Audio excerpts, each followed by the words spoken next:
Okay, so kompleto na yung roster ng Gilas Pilipinas para sa 2025 SEA Games na gaganapin sa Thailand this coming December 9 to 20. And na-confirm na rin na hindi gagamit ng FIBA rules itong SEA Games for this year. So that means kung ano yung in-announce na roster ni Coach Norman Black ay almost 100% na sila na talaga yung maglalaro. So ngayon, pwede na tayong gumawa ng full breakdown ng full roster ng Gilas Pilipinas para sa darating na 2025 SEA Games sa Thailand this December 9 to 20.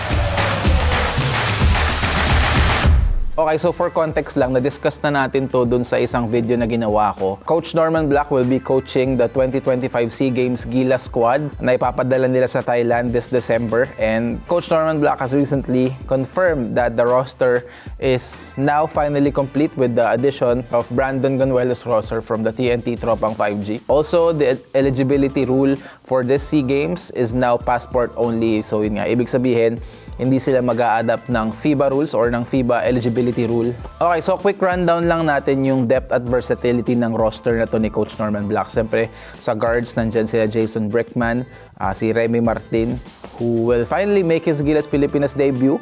Excited ako mapanood dyan si Remy Martin.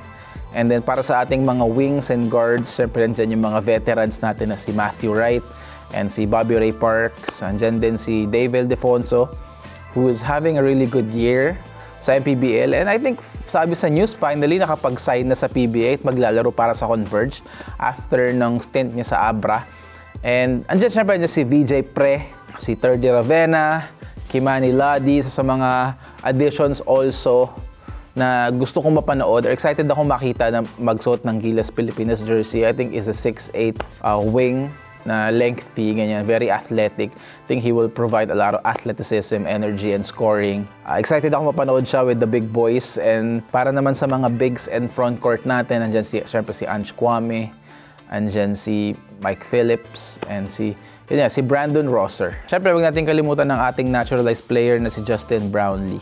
Again, iba itong team na to from dun sa men's team na naglalaro under Coach Tim Cone. Pero itong team na to is very interesting to watch kasi ang ganda ng combination ng mga players na to. And marami kasi talaga, because of the FIBA eligibility rule, marami tayong mga magagaling na players na unfortunately hindi eligible maglaro para sa Gilas as a local. So makakount lang sila as naturalized player. Pero obviously, si Justin Brownlee, and isa lang ang ina-allow ng FIBA na naturalized player ng bawat country. So, I guess yun yung isa sa mga magiging challenges ng team na to is practice time. Di ko alam kung magkakaroon ba silang ng mahabang preparation. Although, nabanggit naman natin at alam naman natin na itong SEA Games ay hindi naman ganong kalakas yung competition and malaki yung chances talaga na madodominate natin tong tournament na to. Pero yun nga kasi, base sa mga recent na nakita natin from team sa Southeast Asia, lumalakas na rin yung mga team sa Southeast Asia today. And hindi nga natin alam kung anong klaseng team ang ilalabas ng Thailand bilang host country ng SEA Games na to. So, hindi pa rin tayo pwede makampante, di ba? Kahit maganda yung roster natin on paper,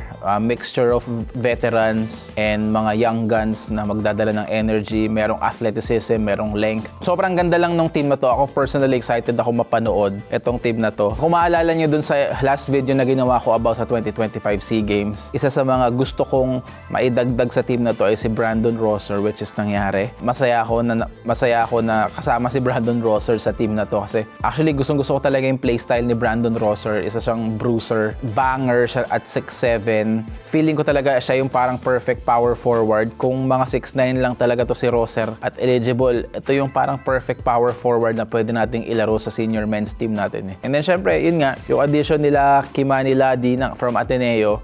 As I mentioned earlier, a 6'8" athletic wing, lengthy. Hindi pa sobrang polish ng game niya pero nagbibigay siya ng parang Kevin Durant vibes eh. Wala tayong mga 6'8" talaga na ganito gumalaw, na kayang umiscore na ganito ka-athletic, diba? And hindi ko alam kung eligible ba to as a local, probably not. Pero yung playstyle ni Kimani Ladi, I think is the most perfect wing player kung madedevelop niya talaga yung wing skills niya. To be able to be selected sa Gilas team na at this early stage ng career niya, mga ilang games sa UAAP and then na-select ka na agad to play for the national team shows what kind of player you are. And excited din talaga ako na mapanood si Matthew Wright, a personal guy that I follow. We're both here from Toronto, Canada. So that's my guy, Matthew Wright. And Bobby Ray Parks Jr., Dave Ildefonso, all these guys na ang ganda lang ng combination na hindi mo ina-expect. Ito yung most of these guys hindi mo expect na makapasok sa sa senior men's team natin. But they're here, di ba? Yun lang. Let me know down below in the comments kung anong tingin nyo sa composition ng roster na to ni Coach Norman Black. Kung palag ba to sa SEA Games, mananalo kaya sila ng gold or may kulang pa or merong dapat palitan. Let me know down in the comments and pag-uusapan natin yan. And for sure, re-replyan ko yung mga